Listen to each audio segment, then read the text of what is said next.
Damn, son, where'd you find this? Alright, this song's called Don't Know How to Keep Loving You.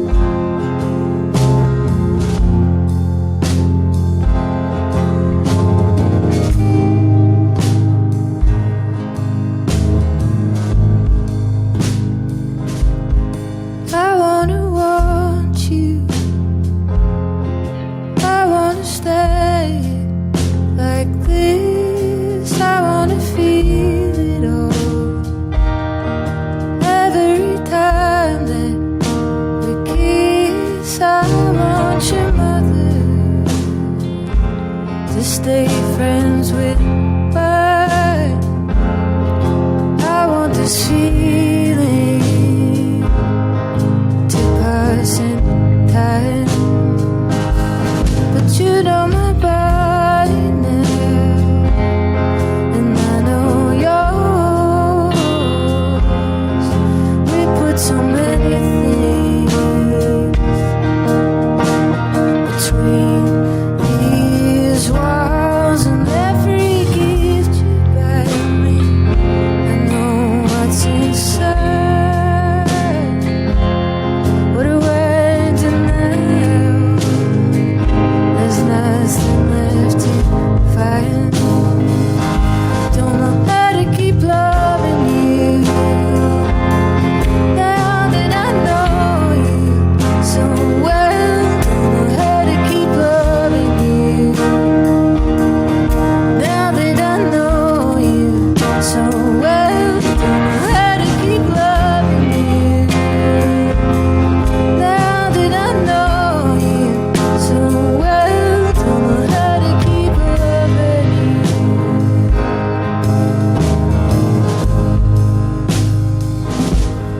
What if I cleaned up? What if I worked on my skin? I could scrub until I am red hot. We get too tired to run away. What do I do now? There's nothing left to say. Don't know how to keep loving you now that I know you so well. Don't know how to keep loving you now that I know you so well. Don't know how to keep loving you now that I know you so well. Don't know how to keep loving you.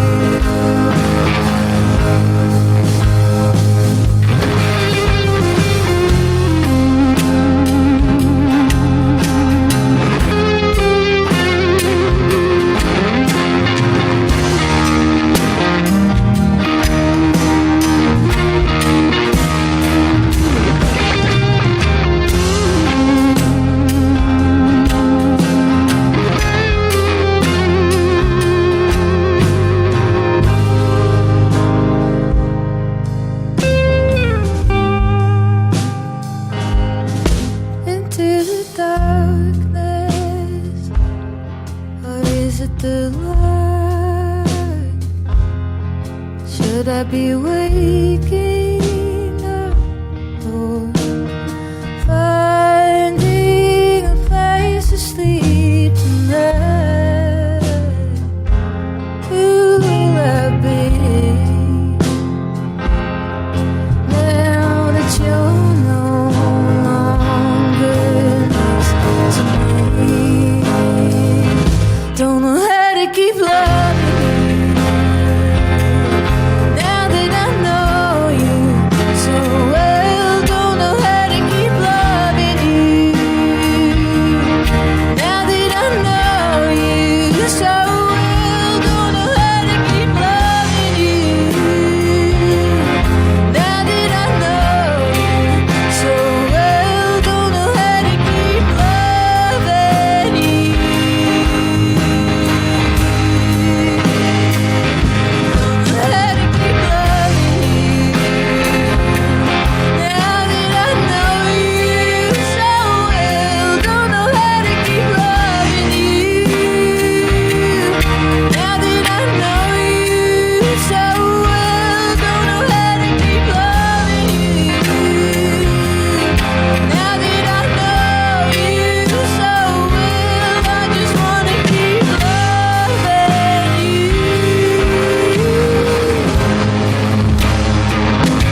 Julia Jacklin live on KEXP. That one just guts me.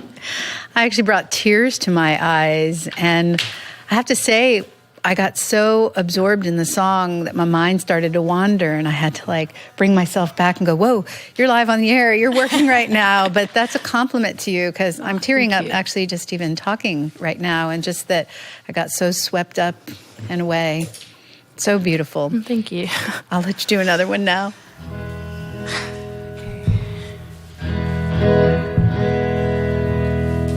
This one's called Head Alone.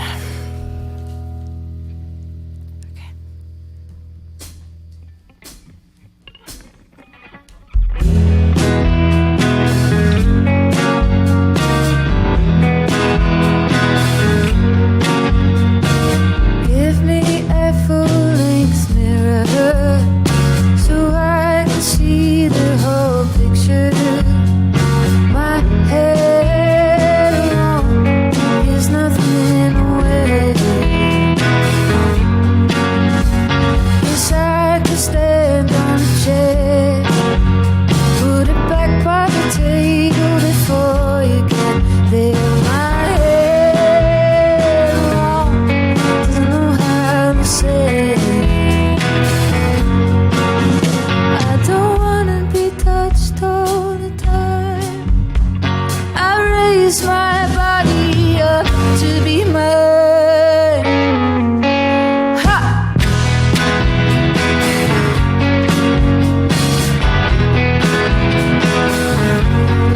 He said, give me another drink.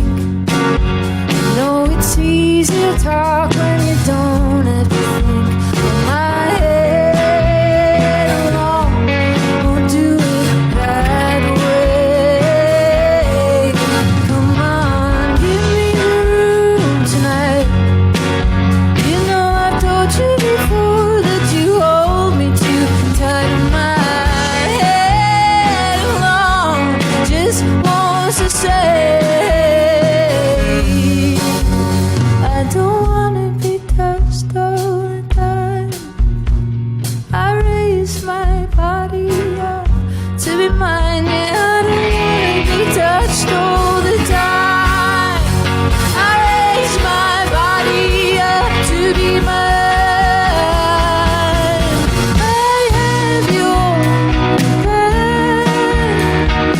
more than I have mine. I want you to feel good all of the time. So I'll say it till you understand. You can't love somebody without using your hands. Yeah, I'll say it till you understand. You can't love somebody without using your hands.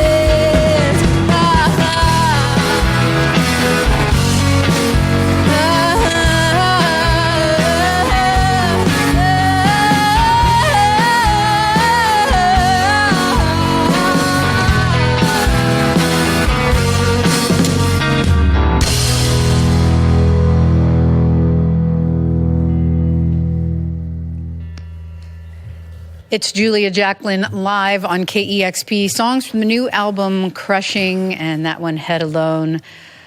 I can't stop listening to this record, and the lyrics resonate with me so much, especially on that song, Head Alone. But the songwriting, the instrumentation, amazing. But, oh, that voice, so wonderful. Thank you. Tell me a bit how you got started in music and, you know, when you were first interested. Of course, you play, you sing, you write. How did that all evolve for you? I think I probably have Doris Day to thank. My mum kind of used to play her all the time and watched all those movies she was in. And I think the first time I sung ever, I think out loud, was for a Doris Day birthday celebration on Australian National Radio. Oh, wow. Yes, I was 6 and I sung Perhaps, Perhaps, Perhaps. A bit age inappropriate, but... Do you remember how you felt? Were you just excited to be singing? Was the performance part of it for you? I don't know. I just think I don't know.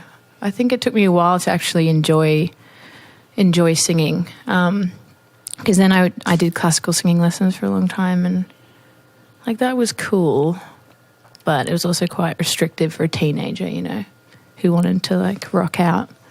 So yeah, I don't think I kind of really started enjoying playing music until I was about 19 or 20, when I finally like got over the nerves a little bit. Did you think this was something that you'd make a career out of when you were younger? No. But does anyone? That's what I always think.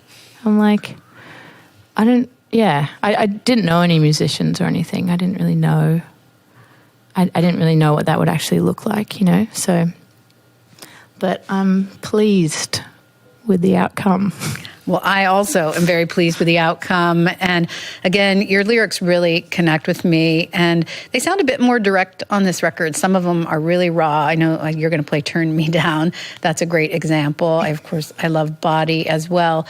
And you reference the body in the very first 5 songs of the record. And I understand from reading interviews that you weren't even conscious of that when you were writing the record. Can you talk a little bit about that and the themes that maybe were intentional and some that came out that were subconscious? Yeah, I think the great thing about songwriting is that a lot of the time when you're doing it, you don't realize why you're doing it or what you're doing it for.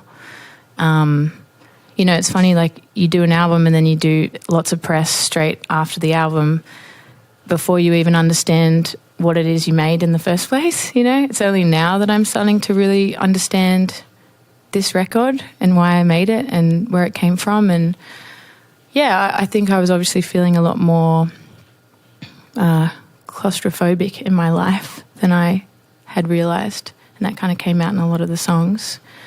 And I wrote most of it in cars and green rooms and in sound checks for when I was on tour for the first album. So when I was definitely feeling, I don't know, just my first experience of touring for kind of 2 years straight. Yeah, that's a lot of intense. touring. Yeah. I bet you learned a lot along the way. What's kind of a takeaway for you that you take with you on this tour and moving forward? The importance of saying no. Very good to learn that. Yeah. I don't know. I think I think it's something that everybody learns, that, you don't have to be there for everyone all the time. You can't, because you'll end up quitting. So just knowing how to, where to like set your priorities in terms of who you give time to. But I imagine that's a balancing act, because you have to take care of yourself. You're the front person. You're the person people are coming out to see, but you're also the leader of this band, and you have to make sure everybody else is getting what they need, but also you will need people there to make sure you get what you need as well. Yeah. Yes, it's a daily challenge, I have to say. I've learned a lot, but I'm still learning right now. Tell me about the time in the studio. It sounds like this experience was a little bit different. Your last record was recorded in New Zealand, and this one in Sydney. And was it a different process, a different experience? Yeah, it was super different. It was like, even environmentally, like New Zealand, it was super beautiful and like blue skies and beautiful air. And it was just, we went to bed early, we woke up early, it was very healthy. Whereas this album was like in this real modern studio with like lots of fake leather couches and dark skies, and we stayed up late, and we recorded most of it at like, between like midnight and 4 a.m. most of the time. So I think that had a huge impact on the record. I bet it gave it a different vibe. That time of day can make a big difference. Yeah, and there's a lot of sad songs. That's a sad time of the day, I guess. A lonely time. You're very engaged with your audience, and these are very intense songs. What do you want to bring to your live show, and how has it been so far playing these songs? Yeah, it's been really different than my first album, and quite intense, because there's a lot of people coming to the shows with a lot of feelings. But I don't know, I think just being a touring musician is just, it's bizarre, because you want to be able to connect every night, but that's also a lot of pressure to put on yourself. So I don't know, I'm still kind of figuring out how to do this show without it ever feeling like I'm a puppet, But when you do it all the time, it's just a hard thing to get right. But I don't know. I try and just talk to the crowd as much as I can. Just try and like ground myself in whatever city I'm in. Yeah. It's nice to make that human connection. Yeah. I'm curious, since you have these 2 records and people are loving the new one and you want to play it and they want to hear it, but they of course want to play the old songs that they know really well and with a little bit different tone and emotion, and you're feeling this new album, putting it out there, do you find that it's kind of challenging to create set lists from night to night that accomplishes both of those goals? Yeah, it's pretty difficult. Like, I have no clue how bands that have been around for like 20 years do it. That like blows my mind. I've got 2 albums and I'm like, every night I'm like, what do I do? I don't know. And it's, when you're doing a set list and every little song is like a different feeling and a different point in your life and a different performance, and it can be a bit jarring to jump between. But I don't know, if your crowd is cool, which the crowds that are coming to my shows are pretty cool. They're nice people. And they seem just like they're kind of just willing to take whatever I give them, which is cool. Well, your crowds do love you, and with just this second album, it was very eagerly anticipated, and shows have been selling out. How has that felt, as opposed to a new album the first time around, when you don't know what's going to happen and you're building a new audience and coming out with this new record and having this audience eagerly awaiting? How was that? Yeah, it's very surreal. Yeah, but it's nice. It's very, I think I need to take a couple of weeks off so I can process something. I've been away for a while, but yeah. And when you go home, where is that now? I know you're from the Sydney area, but I had heard you moved to Melbourne, and I was there a couple of years ago. I loved it. It's cool. It's a great city. I live there.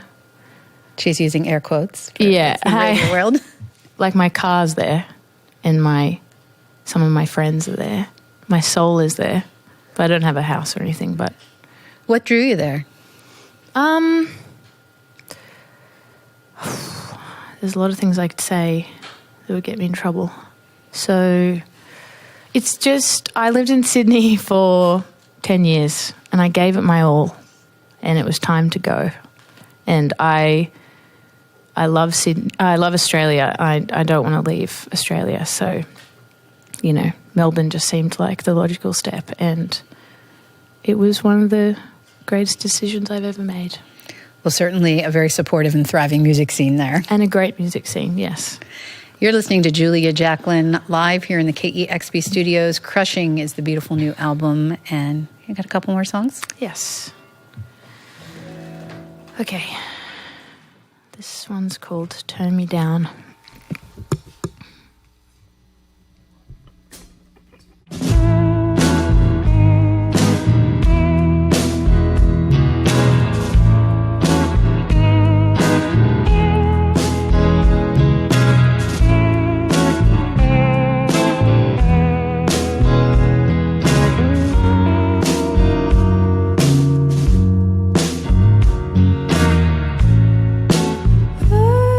Drive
please just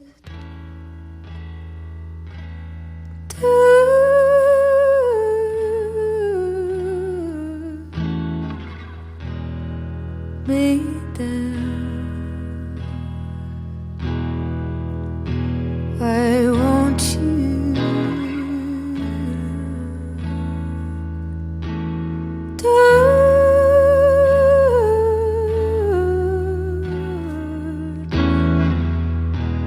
me down?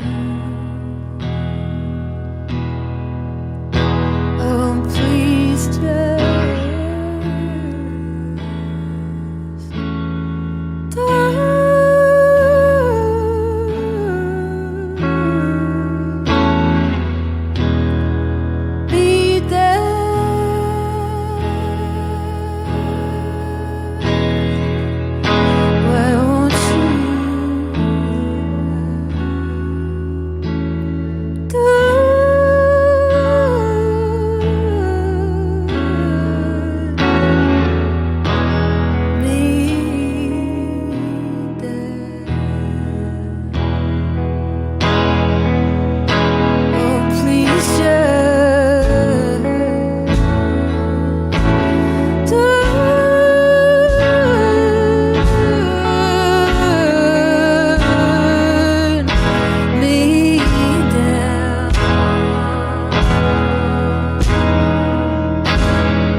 Whew.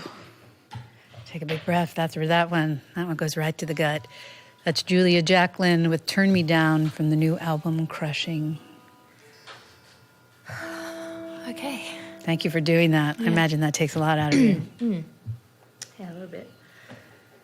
Okay. Well, this is our last song. Guys? Great. Okay, it's called Pressure to Party.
Sure you're not going to go into another one there? Julia Jacklin live on KEXP, the new album Crushing. I love how you look at heartbreak from a slightly different angle than we're used to hearing. Such a great record. Thank you. One of my faves of the year. Thanks to all of you for coming in today. It sounds fantastic. Julia Jacklin live on KEXP Seattle. Discover new music at listener-powered KEXP.org.